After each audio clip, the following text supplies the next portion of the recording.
Bonjour et bienvenue à cette webconférence sur la prévention du diabète de type 2. Donc cette conférence va s'inscrire dans un univers naturopathique, la naturopathie étant la santé par des méthodes naturelles. Donc le programme d'aujourd'hui, donc je vais commencer par vous parler un petit peu de la naturopathie, expliquer ce que c'est et en quoi la naturopathie est une hygiène de vie et en quoi elle peut vous aider dans la prévention du diabète de type 2.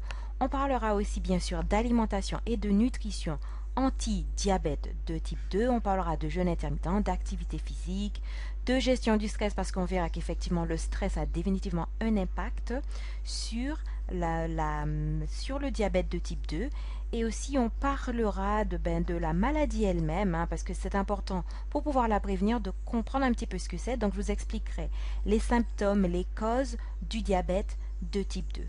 Donc avant de commencer, avant de rentrer dans le vif du sujet, je vais déjà me présenter. Donc je m'appelle Peggy Ebring. En fait, je suis naturopathe et coach de vie, mais ça n'a pas toujours été le cas.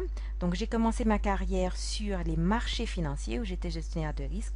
Et c'est vrai qu'après 4 ans de réussite entre guillemets professionnelle, puisque j'avais quand même un salaire qui était conséquent, qui était confortable, j'avais un bon poste, j'étais dans une relation qui marchait, j'avais quand même le sentiment de ne pas être à ma place.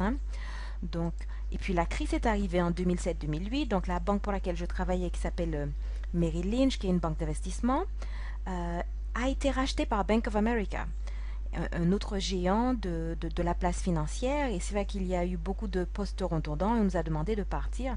Donc c'est là qu'a commencé en fait un voyage de recherche de qui j'étais, de ce que j'avais envie de faire. J'ai essayé énormément de choses. J'étais une vraie addict des séminaires de développement personnel. Donc j'ai essayé de l'investissement immobilier, j'ai essayé du marketing de réseau, du marketing sur Internet. Et en fait, j'allais d'échec en échec, je n'arrivais pas à véritablement trouver ce que je voulais faire, jusqu'à ce que, bien sûr, je rencontre l'intuition et que j'apprenne à développer mon guide intérieur, me connecter à qui je suis véritablement. Et c'est de là que petit à petit, ça a quand même pris 1 ou 2 ans, c'est de là que petit à petit, la naturopathie est venue. Et donc, j'ai repris des études, je suis devenue praticienne de santé naturopathe et aussi coach de vie intuitive. J'étais formée à Londres, puisqu'à l'époque, effectivement, j'étais à Londres. Donc, assez parlé de moi. Donc, on va commencer à rentrer dans le vif du sujet. Et donc, pour les gens qui ne le savent pas, ce que je fais, en tout cas, l'hygiène de vie que je conseille à mes patients, et c'est une hygiène de vie qui rentre dans le cadre de la naturopathie. Parce que qu'est-ce que la naturopathie? En fait, c'est l'hygiène de vie en accord avec notre physiologie. Donc, la naturopathie vise à maintenir et optimiser la santé et à permettre l'autorégénération du corps par des méthodes naturelles. Parce que, véritablement, le corps a la capacité de se guérir lui-même, et donc on va faire appel à sa capacité naturelle de guérison. Donc, on va faire appel à cette capacité de guérison par 3 techniques, notamment 3 techniques qui sont dites majeures parce qu'elles sont absolument essentielles pour être en bonne santé. Donc, c'est l'hygiène alimentaire, donc c'est la nutrition, c'est l'alimentation, l'activité physique et la psychorelaxation, relation d'aide, gestion du stress. Donc, tout ça, pour nous, ça rentre un petit peu dans la même coupe. Donc, ce sont ces 3 techniques majeures. Et on a aussi 7 techniques qui sont dites mineures parce que ce sont des techniques complémentaires. Elles viennent supporter, aider le travail de ces 3 techniques majeures telles que la phytoaromatologie, l'hygiène respiratoire, des techniques manuelles, les techniques réflexes, donc réflexologie plantaire, auriculaire, d'autres techniques énergétiques, etc.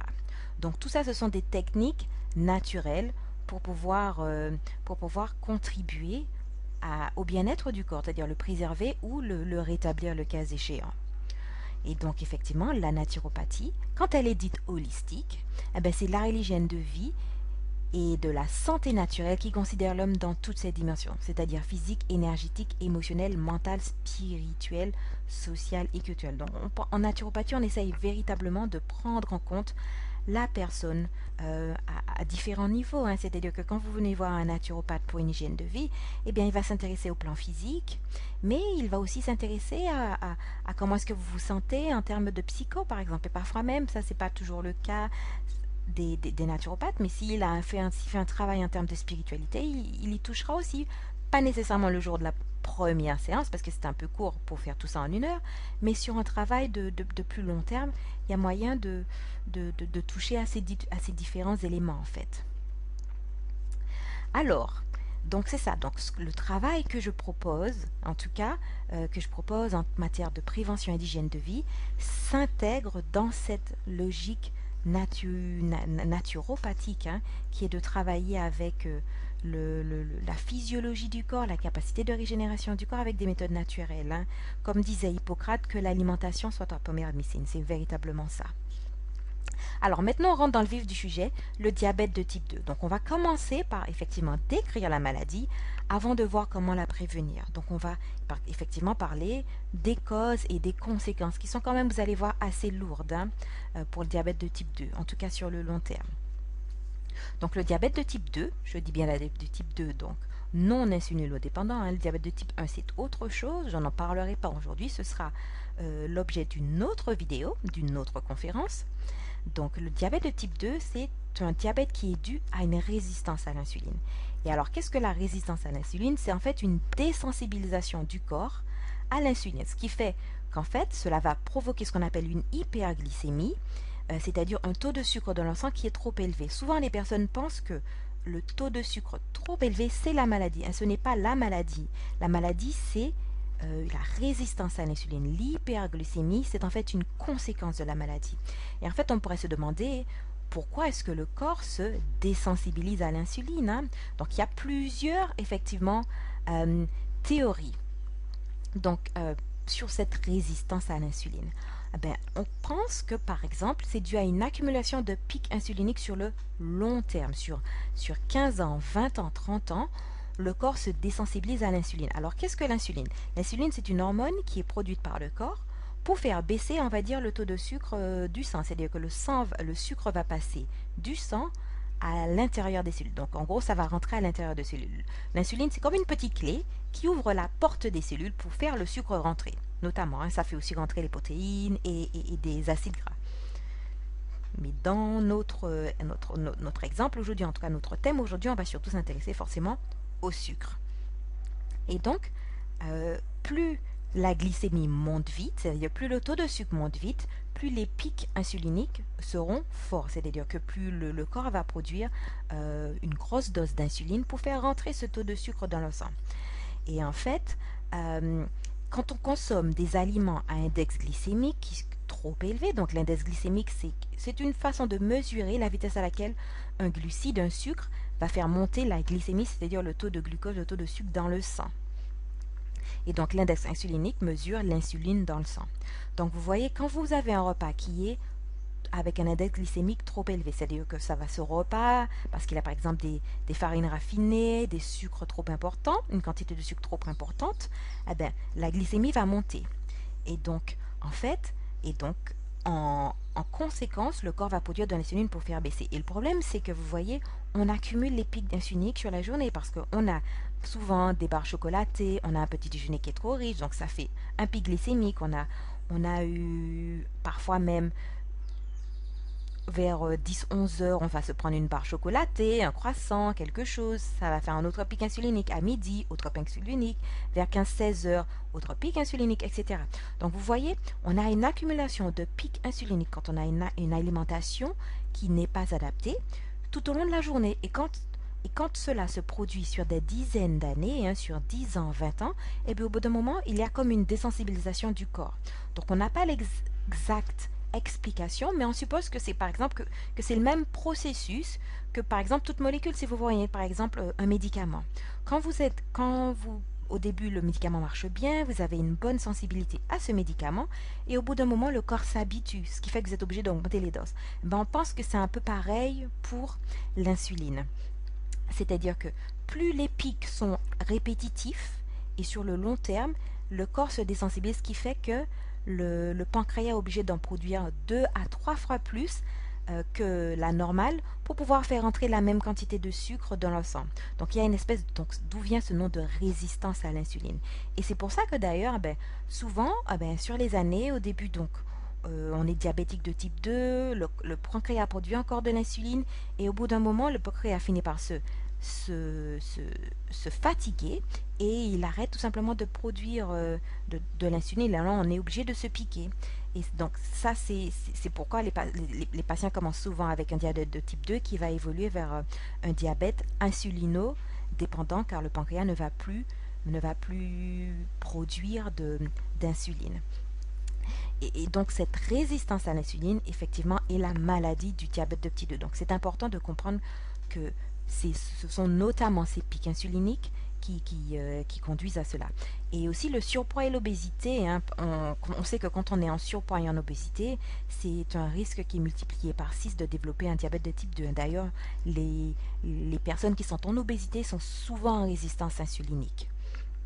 Donc ça va, le diabète et l'obésité vont vraiment main dans la main, travailler ensemble, hein, ce sont les mêmes causes. Alors, d'autres facteurs, hein, de résistance à l'insuline, le stress sur le long terme, hein, parce qu'on sait qu'en termes de physiologie, que quand il y a du stress, en fait il y a deux phases dans le stress. Il y a une première phase qui produit de l'adrénaline, hein, donc il y a différentes phases dans le stress. Une première phase de réaction où il va y avoir une production d'adrénaline. L'adrénaline, on le sait, c'est hyperglycémiant, donc ça fait monter la glycémie, et donc il va y avoir des pics insuliniques. Donc quand on est tout le temps stressé, on a tendance à avoir une glycémie qui est trop élevée, et donc à avoir trop d'insuline produite. Et après, il y a une phase d'adaptation, c'est-à-dire que vous voyez, les 5-10 premières minutes, il y a la phase de choc, et on produit l'adrénaline, et pour s'adapter, le corps va produire ce qu'on appelle du cortisol. Et on sait que le cortisol, sur le long terme, contribue au stockage de graisse. On a tous entendu parler de ces personnes qui ont pris énormément de poids parce qu'elles avaient des corticoïdes, parce qu'elles prenaient des corticoïdes, par exemple. Et donc, on sait que ça contribue, sur le long terme, au stockage de graisse et au surpoids, sachant que le surpoids contribue effectivement à un risque accru de résistance à l'insuline. La sédentarité, le manque d'activité aussi, hein, contribue à une résistance à l'insuline. Un excès de graisse, de toxines peut contribuer aussi à une résistance à l'insuline, hein. C'est-à-dire que on se dit quand on a trop de graisse, trop de toxines et de déchets autour des cellules, c'est comme si ça fait une espèce de barrage et d'embouteillage qui fait que le glucose ne peut pas rentrer dans la cellule, donc il s'accumule à l'extérieur, il a du mal à entrer parce qu'il y a trop de déchets autour de la cellule, ce qui fait que le corps ne comprend pas et il se dit mais c'est pas possible, ce glucose ne baisse pas, donc il va essayer de produire d'autant plus d'insuline. Vous voyez, c'est comme si le corps, les cellules n'entendent pas, donc le corps va dire je frappe à la porte, l'insuline, je frappe à la porte, la porte ne s'ouvre pas, les cellules n'ont pas l'air de comprendre, je vais taper encore plus fort, c'est-à-dire qu'il faut que je tape plus fort pour qu'on m'entende, donc je vais produire encore de l'insuline et taper plus fort. Eh bien, tout cela contribue à cette résistance à l'insuline.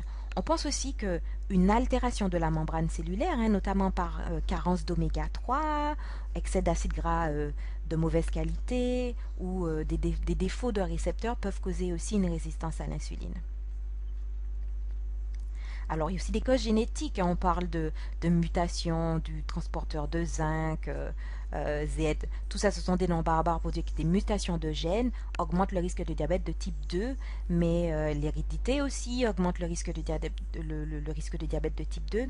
Mais globalement, hein, les études montrent que, en fait, si vous voulez, comme je dis, les gènes chargent le pistolet, mais c'est notre hygiène de vie qui appuie sur la gâchette. C'est pas parce qu'on a un gène muté ou un parent diabétique que l'on va être diabétique, on va le devenir en fonction de son hygiène de vie. Donc c'est véritablement l'hygiène de vie qui va faire la différence. Et c'est pour ça d'ailleurs qu'on a vraiment une carte à jouer en termes de naturopathie pour prévenir tout ça et même accompagner d'ailleurs aussi en cas de diabète de type 2. Hein. Alors les symptômes du diabète de type 2. En fait, ce sont des envies très fréquentes d'uriner même la nuit. Il faut quand même savoir que ce sont des symptômes qui sont non spécifiques au diabète de type 2, mais ce sont des indicateurs, ça peut être des signes. Ça peut faire penser au diabète comme ça peut faire penser à autre chose.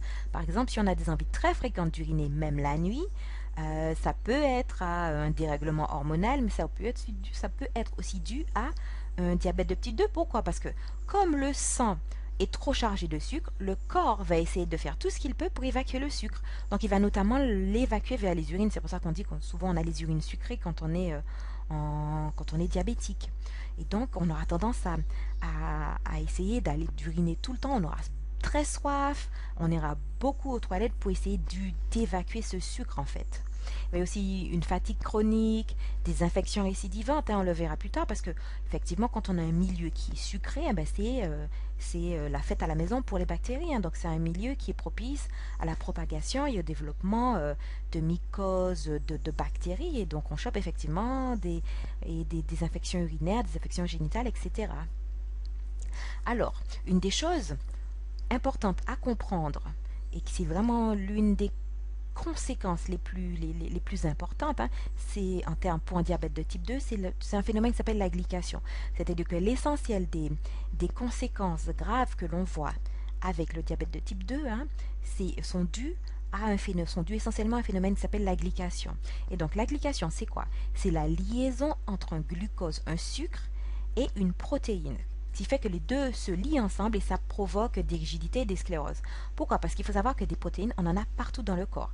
Et forcément, quand on a le sang, trop de sucre dans le sang, forcément le sucre, il n'est pas localisé dans une partie du corps, il y en a dans tout le corps. Donc ces rigidités, ces scléroses peuvent occurrer, peuvent se produire dans n'importe quelle partie du corps. Et en fonction de où cette glycation, où cette association, cette rigidité va se produire, on va développer tel ou tel problème. Donc on va développer par exemple des complications cardiovasculaires, hein. On parle d'athérosclérose, d'athéromatose, etc. Des problèmes cardiovasculaires, d'AVC, d'hypertension. Pourquoi? Parce qu'il y a une glycation notamment du collagène. Il faut savoir que le collagène, on en a partout. On en a dans nos vaisseaux, on en a au niveau des articulations, il y en a partout dans le corps. Donc, quand vous avez une glycation au niveau d'un vaisseau sanguin, le vaisseau perd en flexibilité, il se rigidifie, ce qui fait que on peut développer de l'hypertension, il n'est plus aussi souple, ou même la paroi, à cause de ces phénomènes de glycation, la paroi va être altérée, la paroi interne du vaisseau va être altérée, ce qui fait qu'en fait, ce vaisseau devient plus réceptif à des dépôts de graisse. En tout cas, on a plus de chances. C'est comme si la paroi devient moins lisse et que en gros, les dépôts de graisse peuvent s'y accrocher plus facilement. Ce qui fait qu'on a un risque effectivement d'une artère bouchée, d'une artère qui pète, etc. Donc c'est tous ces problèmes d'athéromatose, justement, avec des dépôts de graisse qui peuvent boucher les tissus. Et pareil, hein, quand cette glycation se fait au niveau de l'œil, hein, parce qu'on a des vaisseaux sanguins qui alimentent nos yeux, eh bien ça peut provoquer des micro-anévrismes, des micro-hémorragies et même conduire à la cécité, parce qu'il faut savoir que le diabète de type 2, c'est la cause numéro 1 de cécité dans le monde. C'est-à-dire que s'il y a une chose qui crée de la cécité dans le monde, c'est le diabète de type 2. Hein, donc c'est quand même quelque chose d'assez sérieux. Et aussi, pareil, on peut avoir des atteintes des nerfs. Hein. Pourquoi? Parce que nos nerfs sont alimentés par des vaisseaux sanguins, parce que c'est comme ça que les vaisseaux, c'est comme ça que les nerfs vont être nourris. Hein. Partout où il y a de la circulation, on a un risque de glycation et un risque que l'organe, entre guillemets, soit atteint. Et donc on aura des troubles de la sensation, des fourmillements, une digestion difficile, tout simplement parce que les gaines, ce qu'on appelle les gaines de myéline et l'irrigation des nerfs, gaine de myéline c'est simplement la gaine qui entoure le nerf, et l'irrigation se fait mal. Donc quand on a un nerf où la gaine de myéline est atteinte, où l'irrigation se fait mal, on a toutes sortes de sensations nerveuses. Hein. On a même une perte de sensibilité aussi parfois. C'est pour ça aussi d'ailleurs que souvent on parle de pieds diabétiques et que les personnes perdent de la sensibilité au niveau des pieds parce que les nerfs sont atteints, ce qui fait qu'ils ne se rendent pas nécessairement compte qu'ils se sont coupés, il y a une perte de sensibilité. Et donc effectivement on parle de pieds diabétiques avec des ulcérations parce que là, par exemple, le pied est mal alimenté, mal nourri parce que les vaisseaux sont défectueux, donc ce qui fait que la cicatrisation se fait mal, donc on a plus de chances de développer des ulcères, une mauvaise cicatrisation et d'être amputé. Hein. L'alimentation et la régénération du corps ne se fait pas bien. Et effectivement, comme les nerfs, vous voyez, que vous avez au niveau de la jambe sont très très longs, hein, parce qu'ils partent depuis la colonne vertébrale, ils descendent jusqu'aux jambes, eh bien on a toutes les chances, il y a plus de chances que ces nerfs-là soient atteints. C'est pour ça qu'on a souvent des pieds diabétiques. On peut aussi avoir des atteintes rénales, hein, c'est toujours pareil, puisque le rein est irrigué. Donc, quand les vaisseaux quand les vaisseaux sanguins qui irriguent et qui nourrissent les reins sont atteints, on peut développer une insuffisance rénale, de l'hypertension, avoir une artère rénale qui est hypertendue. Voilà, toutes sortes de maladies, hein. Et bien sûr, on va développer aussi des infections à répétition, parce que comme je disais, quand le corps baigne dans le sucre, eh ben, c'est Noël pour les bactéries. Donc, on a plus tendance à avoir des infections urinaires, des infections génitales, des mycoses aux pieds, et bien sûr, notre immunité est aussi affectée, hein. On peut avoir aussi, bien sûr, des problèmes dentaires avec une propension à développer des infections, des inflammations, donc les gingivites, des inflammations, des décollements des gencives, etc. Donc, tout ça pour vous dire que véritablement le diabète de type 2, même si on a l'impression que c'est juste une hypoglycémie, derrière il y a quand même un tableau de conséquences quand même véritablement lourdes, hein.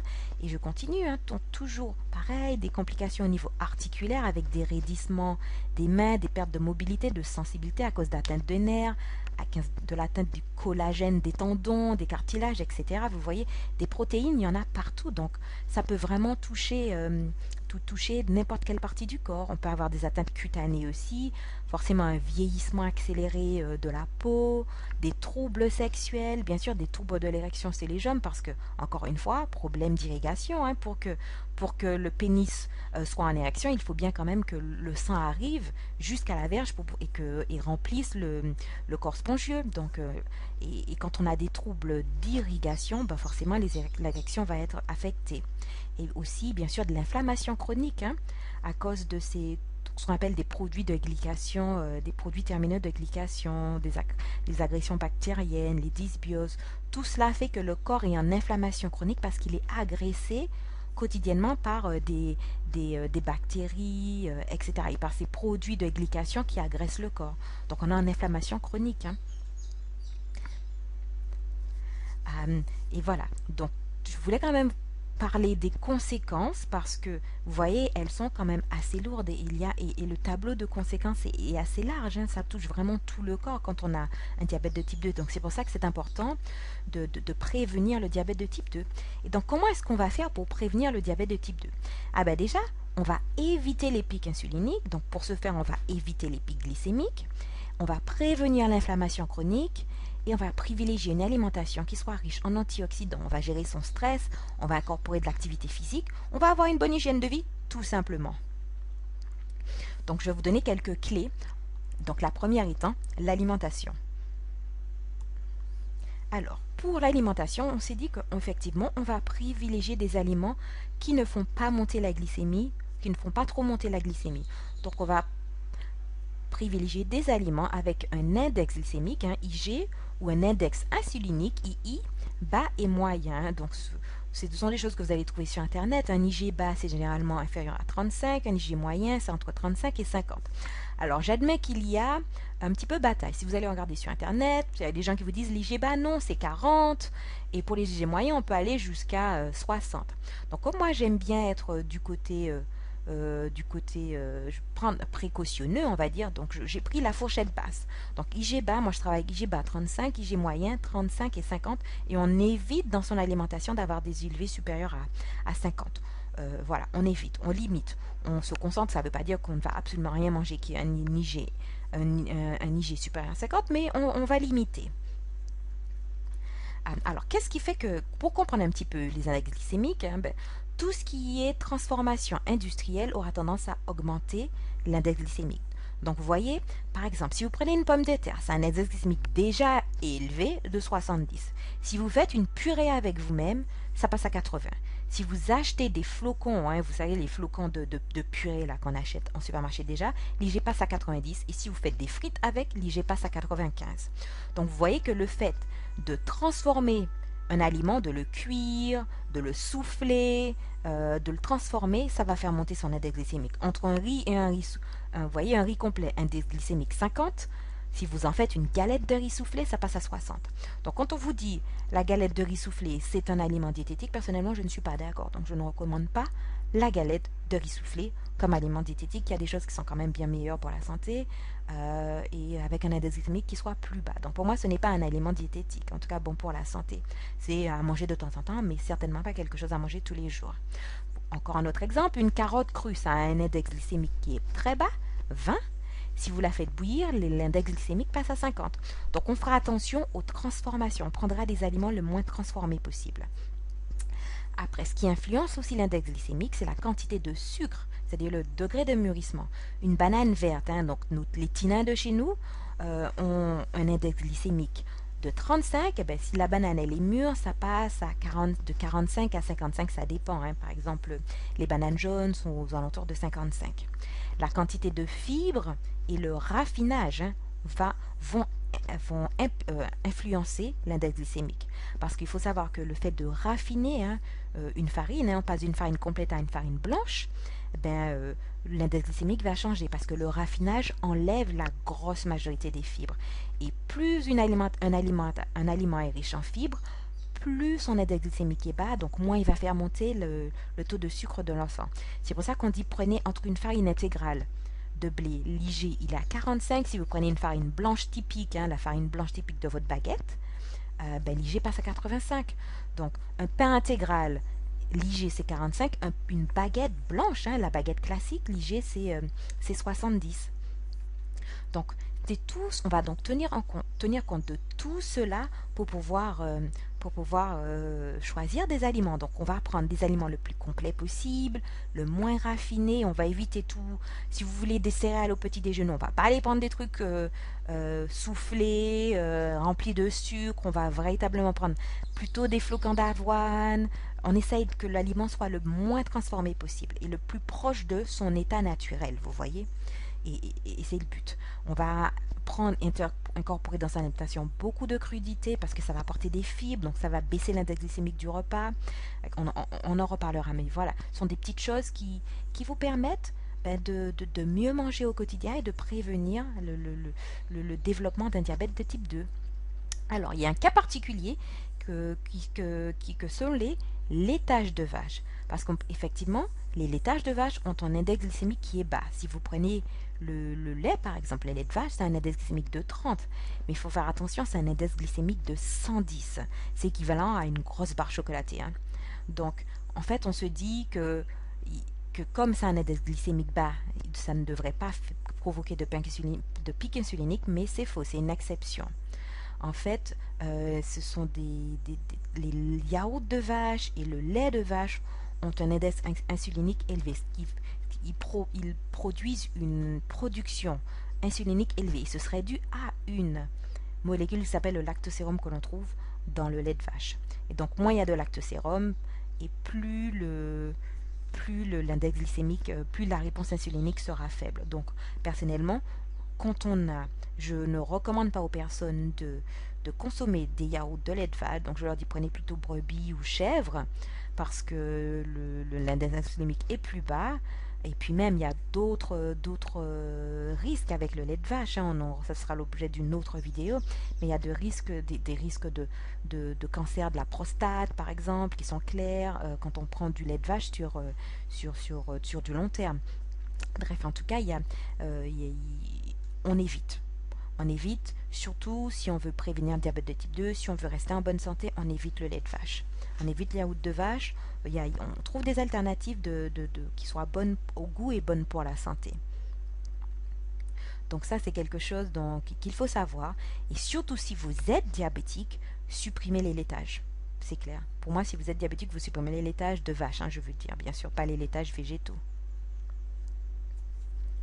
Alors, pour résumer, donc vous voyez, pour prévenir le diabète de type 2, on va avoir une alimentation qui soit non industrielle, non raffinée, donc des aliments qui soient complets, des farines complètes, un pain intégral, une farine complète ou intégrale. Donc on évite le sucre blanc, on va prendre du sucre de coco ou du sucre complet. On évite les farines blanches, donc le pain blanc, les pâtisseries, les biscuits, etc. Et on va plutôt prendre un pain complet, voire un pain intégral.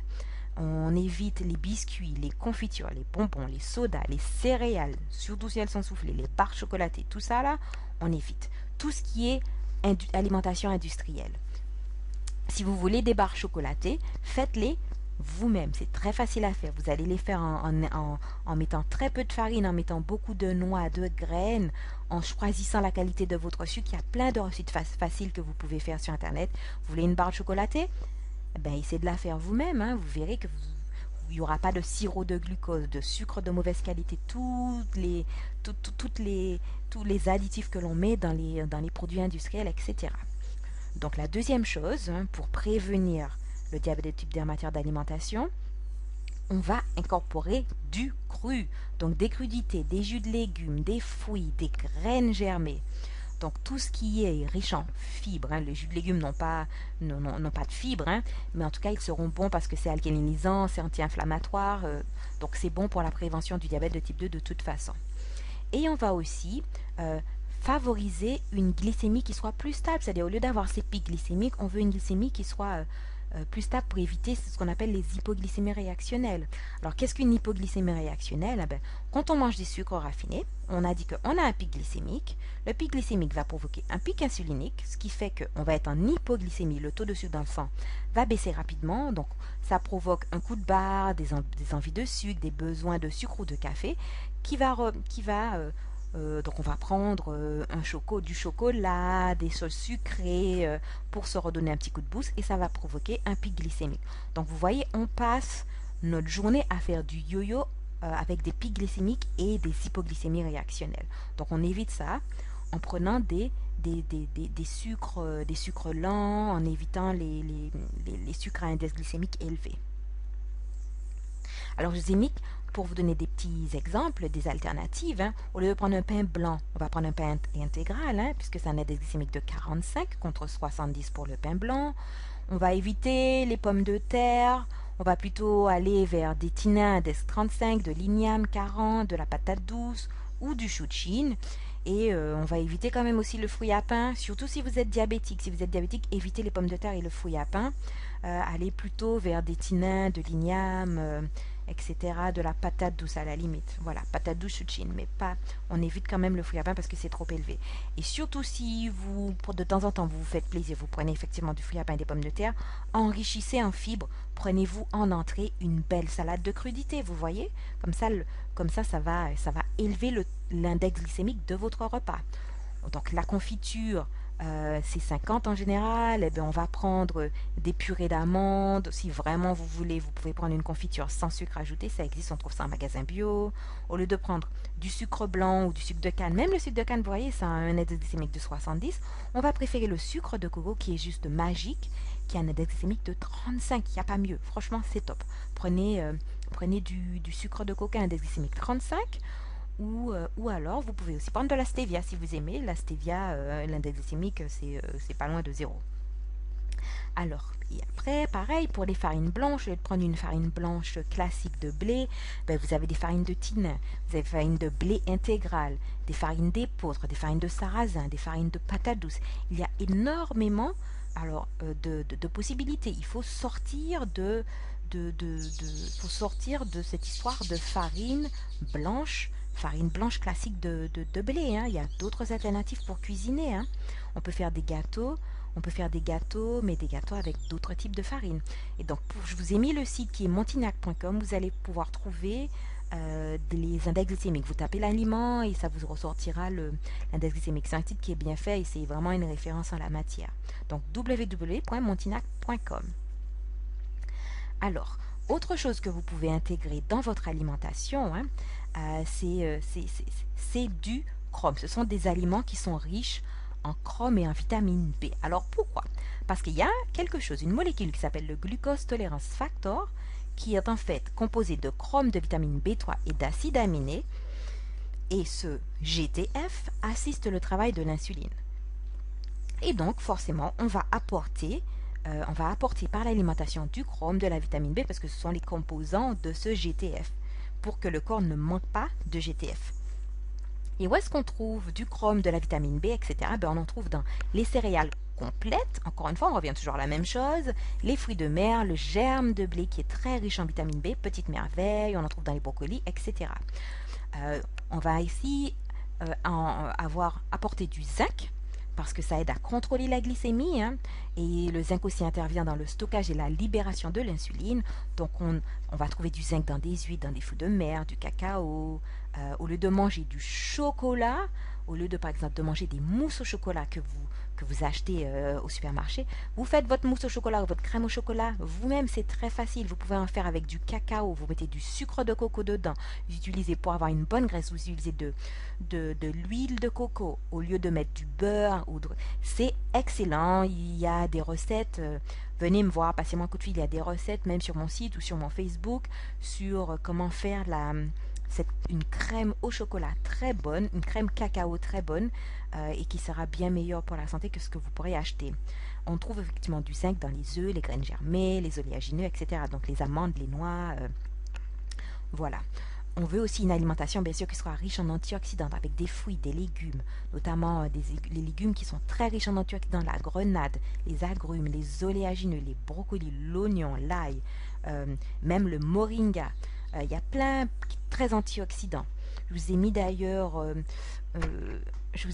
mis une petite fiche là sur le moringa parce que c'est vraiment un aliment qui est exceptionnel, hein. Vous voyez, il contient des protéines, tous les acides aminés essentiels, en gros ce sont des protéines, très antioxydants parce qu'il contient du sélénium, du glutathion, de la quercétine. Tout ça, ce sont des choses qui sont très bonnes, qui préviennent les maladies cardiovasculaires, qui aident à lutter contre l'inflammation, etc. Donc c'est anti-inflammatoire le moringa, c'est hypoglycémiant.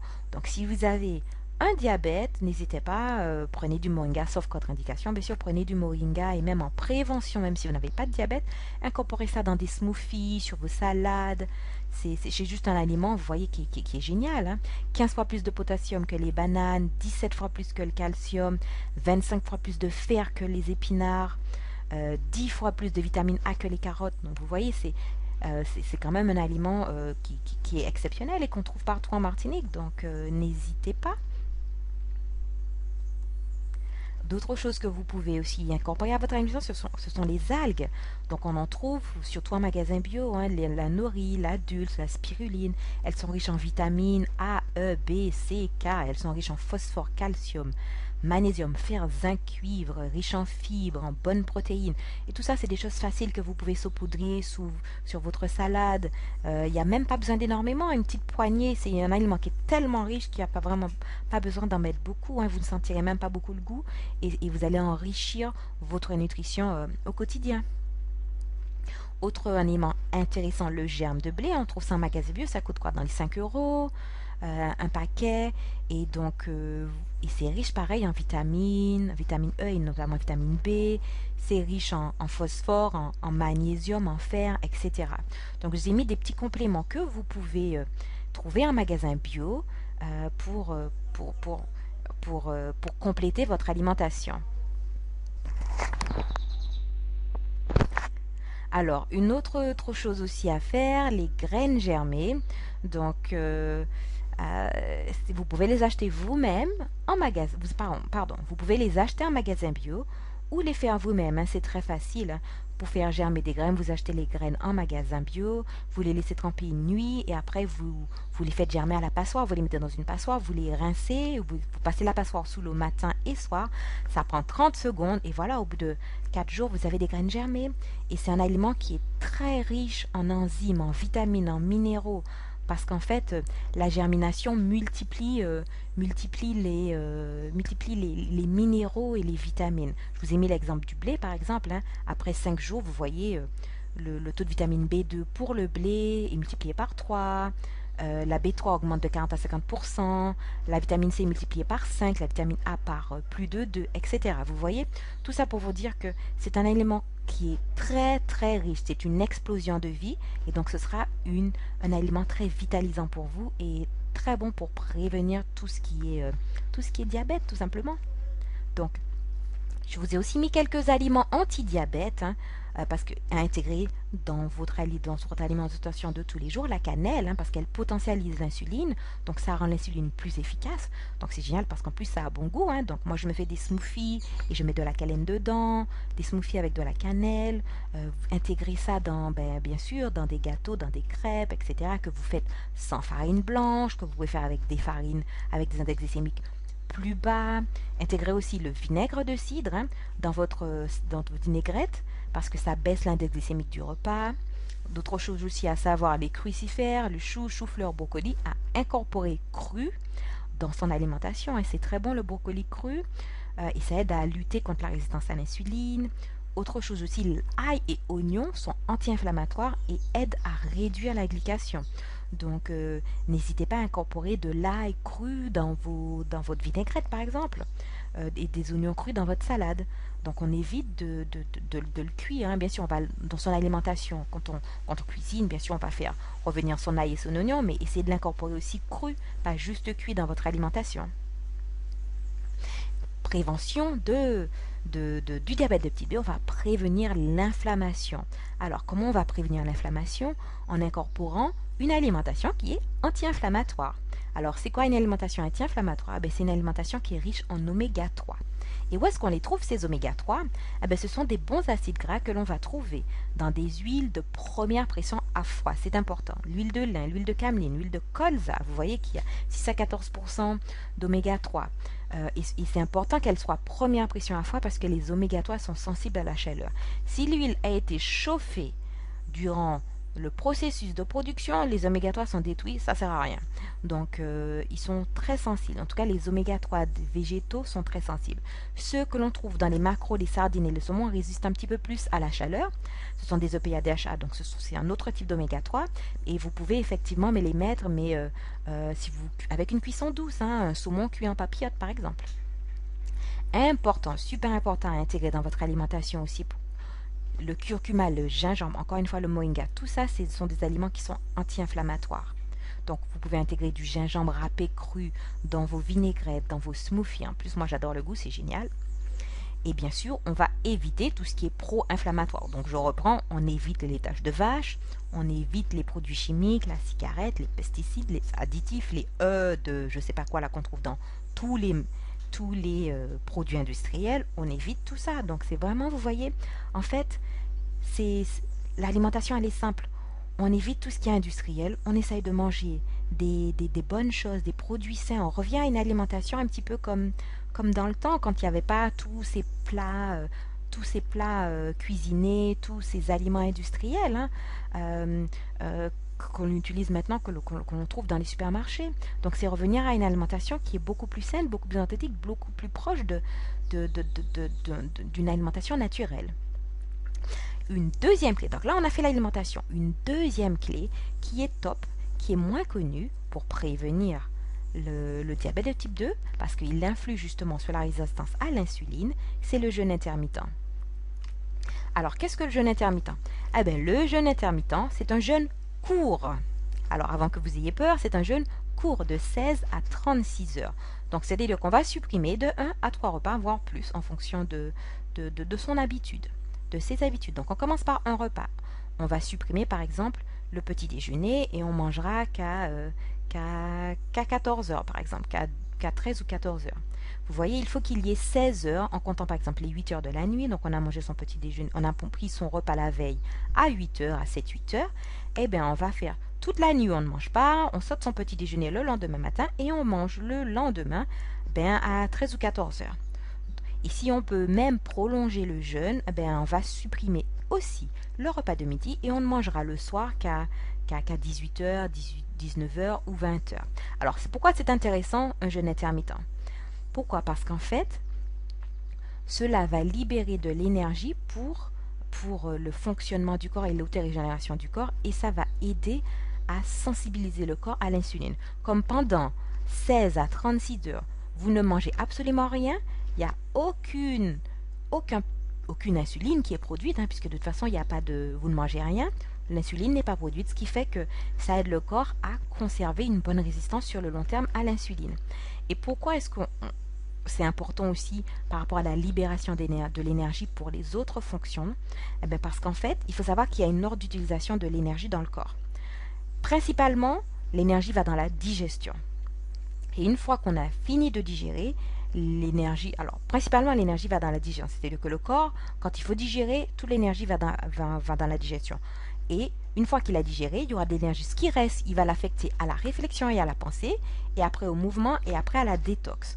Donc, vous voyez, la détox n'arrive qu'en 4e position. Donc, quand on veut évacuer les déchets, faire en sorte que son corps soit plus sain, c'est important que la digestion ne mobilise pas l'essentiel de l'énergie, vous voyez, parce que pour le corps, pouvoir digérer et se nourrir est tellement important, il le met que c'est prioritaire par rapport à la réflexion, au mouvement et à la détox.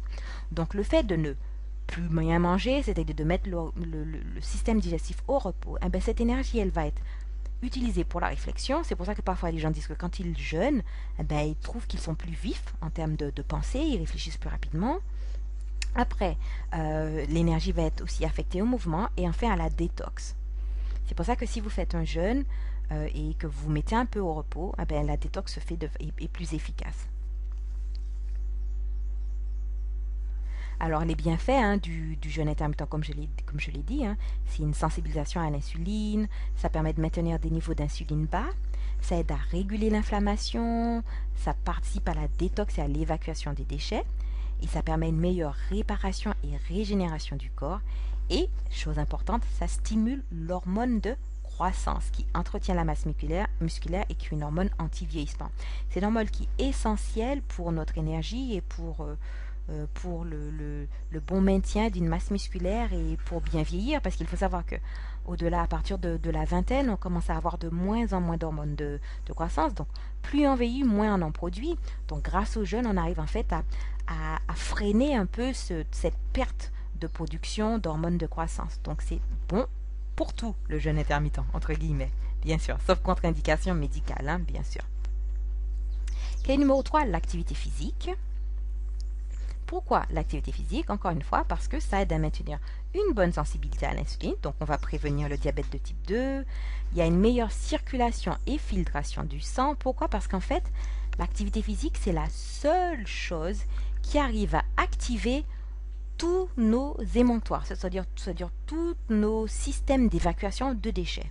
C'est pour ça que quand vous faites du sport, vous avez une activité physique, l'intestin fonctionne, on a tendance à aller aux toilettes plus facilement, on évacue les acides par la respiration, puisqu'on évacue le CO2, on évacue les acides aussi par la sueur, parce que c'est l'une des fonctions de la sueur, c'est d'évacuer les déchets acides.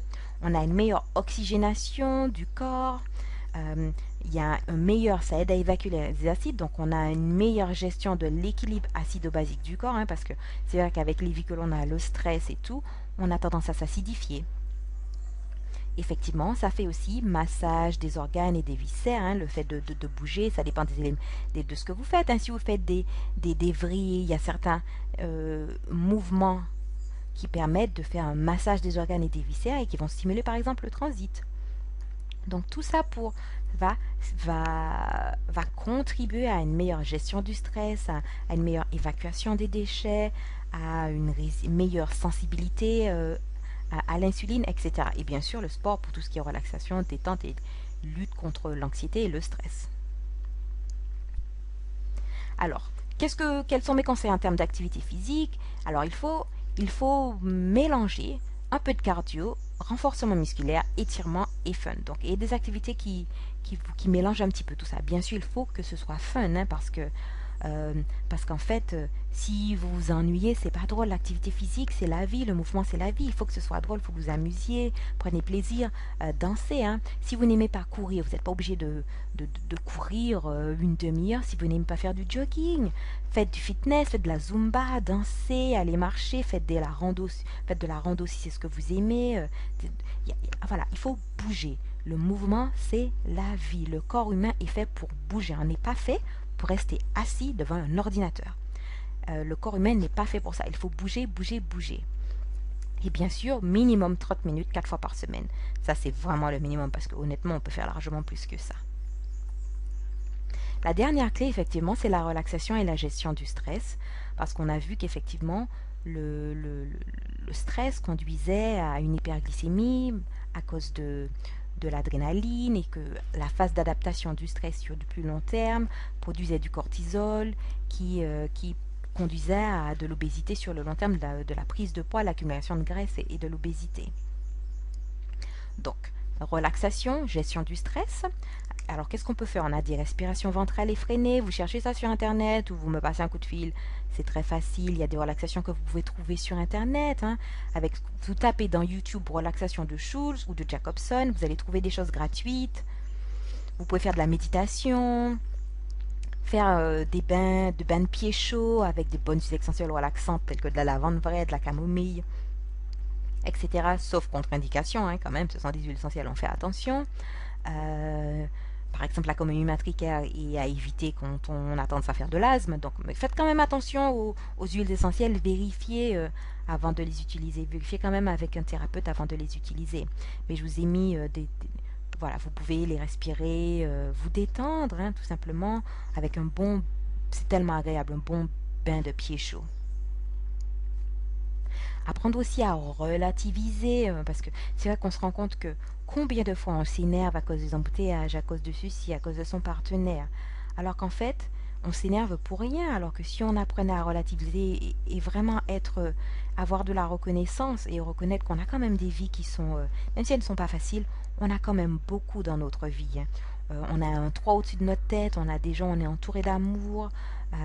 Quand on arrive à avoir un petit peu plus de gratitude, d'être dans ce sentiment de gratitude par rapport à sa vie, hein, eh bien, ben, on apprend à relativiser et on va voir que c'est pas la peine de se stresser pour des choses qui sont véritablement secondaires. Hein. Quand vous avez perdu quelqu'un d'important dans la vie, vous avez un enfant qui est malade, là, vous réalisez que qu'est-ce que c'est qu'un problème, en fait. Que, en fait, on s'embête deux fois pour des pécadilles, véritablement.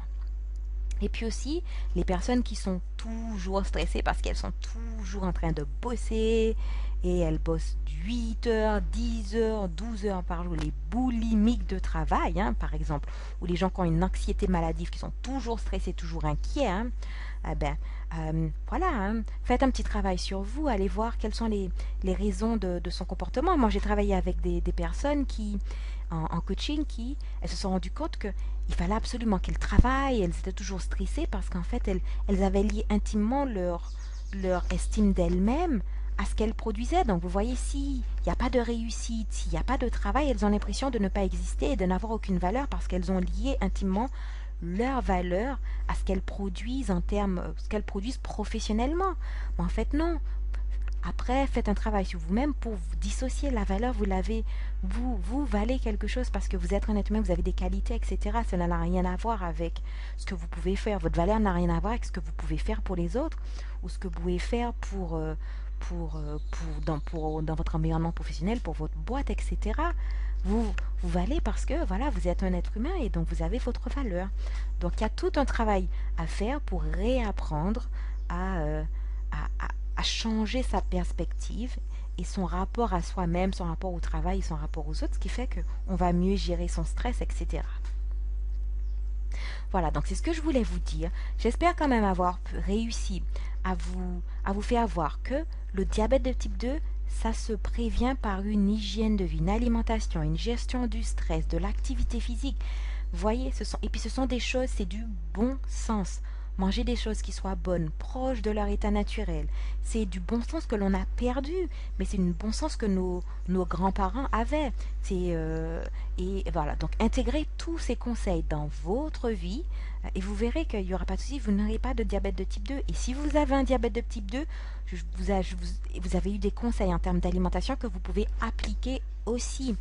Donc, si vous souhaitez un accompagnement pour mettre en place cette hygiène de vie, que vous ayez un diabète de type 2 ou pas, ben, je vous conseille de me contacter au 06 96 43 04 45. Vous pouvez aussi me suivre sur Facebook, facebook.com/PeggyBrainCoach. Vous avez les informations affichées là. Je fais des consultations au Lamentin, notamment au Lamentin, et je fais aussi des consultations à domicile. Ça dépend bien sûr d'où vous habitez. Puisque si vous habitez sur Fort-de-France, Lamentin, Schellcher, oui, je peux éventuellement faire des consultations à domicile. C'est à voir. Donc si vous souhaitez un accompagnement, que vous ayez du diabète de type 2, qu'il y ait un risque de diabète de type 2, que vous souhaitiez préserver, parce que pour peu qu'il y ait un terrain diabétique dans votre famille, et que vous êtes déjà en plus en surpoids et en obésité, donc vous avez un risque quand même qui est multiplié par 6 de développer un diabète de type 2, ben, il n'y a pas de souci, contactez-moi, on mettra en place une hygiène de vie.